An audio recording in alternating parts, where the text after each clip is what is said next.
Selamat malam Ibu, perkenalkan nama saya Yuliana Sarina Ayu Pale.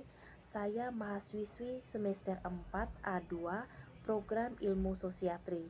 Di sini saya akan mereview materi tentang administrasi dan pemerintahan desa mulai dari materi 1 sampai 8. Yang pertama tentang administrasi dan pemerintahan desa. Administrasi itu sendiri merupakan keseluruhan proses mulai dari proses pemikiran, perencanaan, pengaturan, penggerakan, pengawasan sampai dengan pencapaian tujuan. Administrasi dalam arti sempit merupakan pelayanan kegiatan tata usaha atau kantor dalam hal pengetikan atau komputer dan surat menyurat. Sedangkan administrasi dalam arti luas merupakan proses, fungsi dan tugas, dan keperanatan atau institusi. Jadi, inti dari administrasi yaitu dua orang atau lebih, yang kedua dalam satu ikatan, ketiga berproses, dan terakhir tujuan bersama. Berikutnya tentang pemerintahan desa. Pemerintah merujuk pada orang atau alat kelengkapan, sedangkan pemerintahan menunjukkan pada bidang tugas atau fungsi. Pemerintah dalam arti sempit hanyalah lembaga eksekutif saja, sedangkan pemerintah dalam arti luas yaitu mencakup aparatur negara yang meliputi semua organ, badan, dan lembaga yang melaksanakan kegiatan untuk mencapai tujuan bersama. Pemerintahan dalam arti sempit yaitu fungsi, tugas, kegiatan, dan kewajiban yang dijalankan oleh lembaga eksekutif. Sedangkan pemerintahan dalam arti luas merupakan segala kegiatan yang terorganisir yang bersumber pada kedaulatan dan kemerdekaan yang berlandaskan dasar negara demi tercapai tujuan negara. Pemerintahan desa.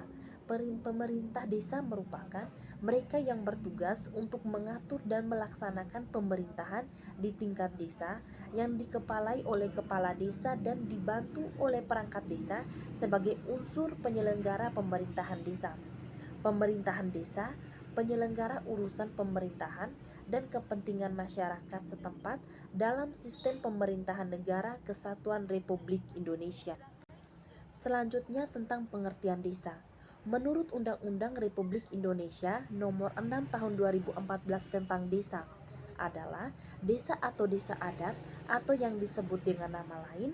Selanjutnya disebut desa adalah kesatuan masyarakat hukum yang memiliki batas wilayah yang berwenang untuk mengatur dan mengurus urusan pemerintah.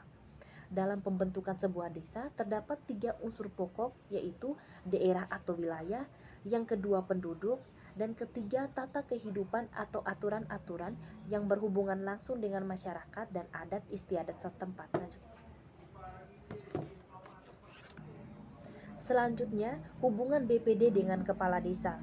BPD atau Badan Permusyawaratan Desa merupakan lembaga yang melaksanakan fungsi pemerintahan yang anggotanya merupakan wakil dari penduduk desa berdasarkan keterwakilan wilayah dan ditetapkan secara demokratis. Pemerintah desa atau kepala desa dan BPD mempunyai hubungan. Yang pertama, kepala desa dan BPD membahas dan menyepakati bersama peraturan desa. Yang kedua, kepala desa dan BPD memprakarsai perubahan status desa menjadi kelurahan melalui musyawarah desa. Yang ketiga, kepala desa memberikan laporan penyelenggaraan pemerintahan secara tertulis kepada BPD.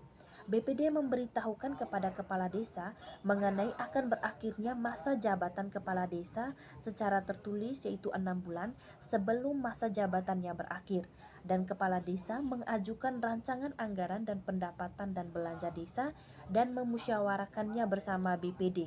Kepala desa dan BPD membahas bersama pengelolaan kekayaan milik desa. Berikut tentang tugas pemerintahan desa dan wewenang pemerintahan desa. Tugas Pemdes yang pertama, menyelenggarakan pemerintahan desa seperti tata praja pemerintahan, penetapan peraturan di desa, pembinaan masalah pertanahan, pembinaan ketentraman dan ketertiban, melakukan upaya perlindungan masyarakat, administrasi kependudukan dan penataan dan pengelolaan wilayah.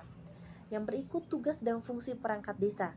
Berdasarkan ketentuan hukum yang berlaku, Permendagri Nomor 84 Tahun 2011 tentang penyusunan organisasi dan tata kerja Pemdes, wewenang Pemdes.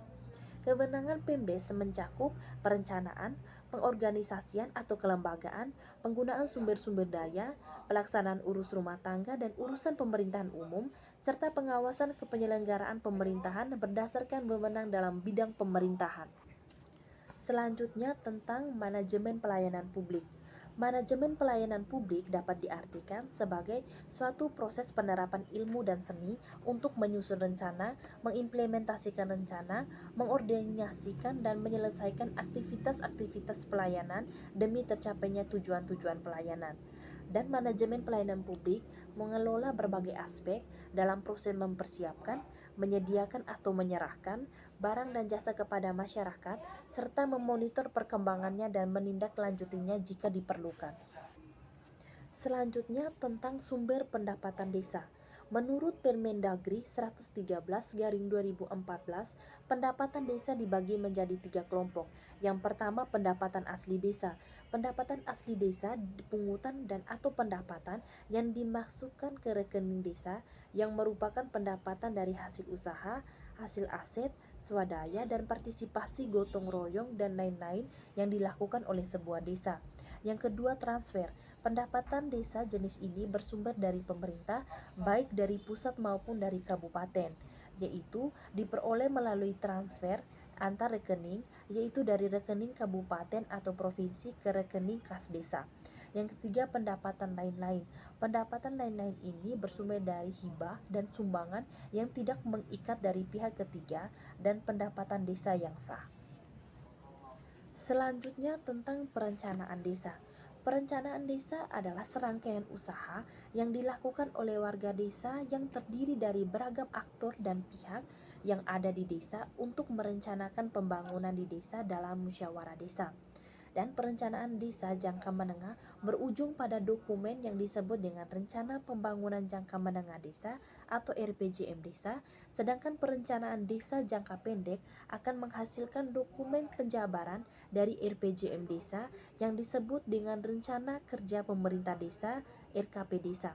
RKP Desa kemudian ditopang oleh dokumen anggaran yang disebut Anggaran Pendapatan dan Belanja Desa yang disebut dengan APB Desa. Selanjutnya tentang pengawasan penyelenggaraan desa. Definisi pengawasan desa adalah serangkaian kegiatan untuk memastikan penyelenggaraan pemerintah desa berjalan sesuai dengan rencana dan peraturan yang berlaku.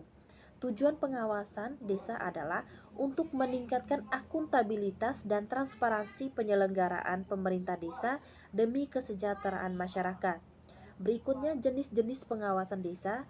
Yang pertama, pengawasan internal. Pengawasan ini dilakukan dari dalam struktur desa seperti oleh perangkat desa, BPD dan lembaga lain yang bertanggung jawab langsung kepada pemerintah desa. Yang kedua, pengawasan eksternal. Pengawasan ini dilakukan oleh pihak di luar struktur desa seperti pemerintah kabupaten atau kota, kecamatan, DPRD dan masyarakat. Yang berikutnya, lembaga pengawas desa, peran dan fungsi. Pemerintah desa memiliki tanggung jawab utama dalam mengawasi penyelenggaraan pemerintahan desa. Mereka memastikan kepatuhan terhadap peraturan dan anggapan yang berlaku. Dan Badan Permusyawaratan Desa atau BPD berperan sebagai lembaga pengawas yang mewakili kepentingan masyarakat. Mereka mengawasi kinerja pemerintah desa dan menampung aspirasi masyarakat. Yang terakhir tentang kepemimpinan. Kepemimpinan merupakan kemampuan untuk mengarahkan, memotivasi dan menginspirasi orang lain dalam mencapai tujuan bersama. Sebagai seorang pemimpin, kita harus menjadi teladan, membangun hubungan yang kuat dengan tim dan mengembangkan visi yang jelas untuk mencapai keberhasilan. Tipe kepemimpinan kepala desa yang pertama otoriter, demokratis, transformatif, servat dan transformasional. Jenis kepemimpinan kepala desa yang pertama kepemimpinan yang visioner, kolaboratif, adaptif, inklusif dan berorientasi pada pelayanan.